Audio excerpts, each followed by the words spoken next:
तक हमने बिहार में किसी नेता को इस तरह के भड़काऊ भाषण देते हुए, नफरत भरे भाषण देते हुए, उत्पात और उन्माद का माहौल बनाते हुए कभी नहीं देखा।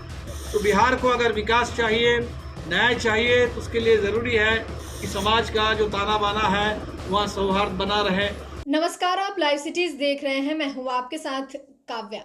बदलू बिहार न्याय यात्रा के तहत भाकपा माले के राष्ट्रीय महासचिव दीपांकर भट्टाचार्य जहानाबाद पहुंचे हुए थे, जहां पे उन्होंने गिरिराज सिंह के हिंदू स्वाभिमान यात्रा और साथ ही तरारी विधानसभा उपचुनाव को लेकर अपने उम्मीदवार को लेकर बड़ा दावा करते हुए नजर आए हैं और किस तरीके से उन्होंने गिरिराज सिंह पर कटाक्ष किया है और कहा है किस तरीके से जो है धर्म के नाम पर नफरत फैलाया जा रहा है और सीमांचल से जिस तरीके से बीजेपी को बिहार की जनता ने सुपरा साफ किया और उसी तरीके से अब बिहार से जो है बीजेपी का सुपरा साफ हो जाएगा। सबसे पहले आप दीपांकर भट्टाचार्य को सुने कि वो क्या कुछ कह रहे हैं। कि बिहार जब आगे बढ़ना चाहता है, बिहार जब विकास के रास्ते पर आगे बढ़ना चाहता है, वैसे ही समय में गिरिराज जी यात्रा निकाले हुए और लोगों से कह रहे हैं कि त्रिशूल लेके चलो, घरों में त्रिशूल रखो और जब ज़रूरत पड़े उसका इस्तेमाल करो।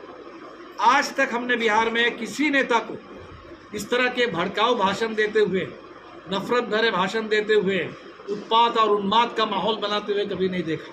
तो बिहार को अगर विकास चाहिए, न्याय चाहिए, तो उसके लिए ज़रूरी है कि समाज का जो ताना बाना है वहाँ सौहार्द बना रहे, आपस में भाईचारा बना रहे।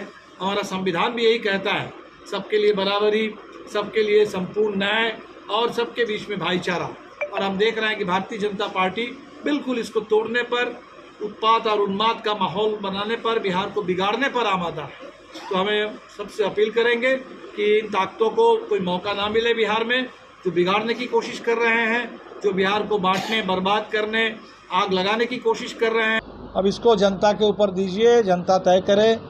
लेकिन हमारे एक सीट जो खाली हुई तरारी में, वहाँ कॉमरेड राजू यादव नौजवान नेता जो पिछले बार लोकसभा चुनाव लड़े थे 2019 में, हमने उनको उम्मीदवार बनाया इस उम्मीद के साथ कि तरारी की जनता का आशीर्वाद मिलेगा, साथ मिलेगा। और जो काम राम नरेश जी के ज़माने में शुरू हुआ था, जब तरारी का नाम सहार होता था, उस समय से जो एक धारा शुरू हुई वो धारा आगे बढ़ेगी और विधानसभा के अंदर और बाहर हम इस लड़ाई को तेज कर पाएंगे। सर, एक और सवाल है, क्या अररिया के सांसद बोले हैं कि अगर बिहार में रहना तो हिंदू हिंदू करना होगा? बिल्कुल, हम तो यही बात कह रहे हैं कि ये जो भाजपा के नेता बौखलाए हुए हैं, उनको लग रहा है अभी सीमांचल में लोकसभा के चुनाव हुए और उस लोकसभा चुनाव में किशनगंज, कटिहार, पूर्णिया सब जगह वहाँ इंडिया गठबंधन की जीत हुई और उनको लगता है कि विधानसभा चुनाव में भी एनडीए को करारी शिकस्त मिलने वाली है। और ये बौखलाहट है, बगल में झारखंड का चुनाव है और इसीलिए पूरे बिहार के माहौल को ख़राब किया जा रहा है ताकि बिहार के उपचुनाव हो, बिहार का आने वाला चुनाव हो, झारखंड का चुनाव हो, सांप्रदायिक ध्रुवीकरण के आधार पर, हिंदू मुस्लिम के बीच में नफरत और विभाजन के आधार पर भाजपा अपने राजनीतिक रोटी सेकना चाहती है। और हमें लगता है कि ये तो बिल्कुल एक तरह का हेट कैंपेन है, ये नफरत फैलाने, हिंसा भड़काने की कोशिश है। और ऐसी कोशिश सांसद कर रहे हैं, मंत्री कर रहे हैं, नेता कर रहे हैं, जिनकी दिल्ली में सरकार है, जिनकी पटना में सरकार है, जिनसे जनता सवाल पूछ रही है। जनता के सवालों को जवाब देना है और जवाब देने के बजाय उटपटांग आरोप लगा रहे हैं, जनता को भड़का रहे हैं, गुमराह कर रहे हैं। इसकी तो जितनी निंदा की जाए कम है। लेकिन मुझे बिहार की जनता पर भरोसा है कि बिहार की जनता जागरूक है, सजग है और ये नफरत की राजनीति को, हिंसा की राजनीति को, बिहार को बर्बाद करने की इस मुहिम को, इस साजिश को बिहार में कोई सफलता नहीं मिलेगी।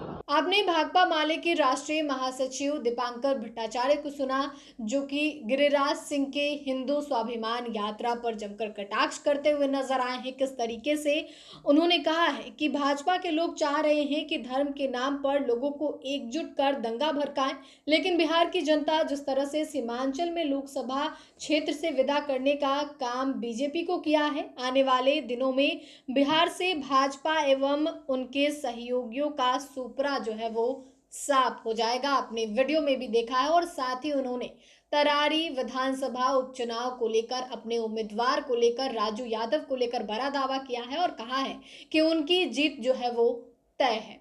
तो अब तरारी विधानसभा से कौन जीता है ये तो आने वाला समय और रिजल्ट ही बताएगा। लेकिन गिरिराज सिंह की यात्रा पे जिस तरीके से दीपांकर भट्टाचार्य कटाक्ष करते हुए नजर आए हैं, अब देखना होगा कि आगे क्या कुछ होता है। फिलहाल के लिए इतना ही। साथ ही चैनल को सब्सक्राइब करें, फेसबुक पेज को लाइक करें। वीडियो देखने के लिए आपका धन्यवाद।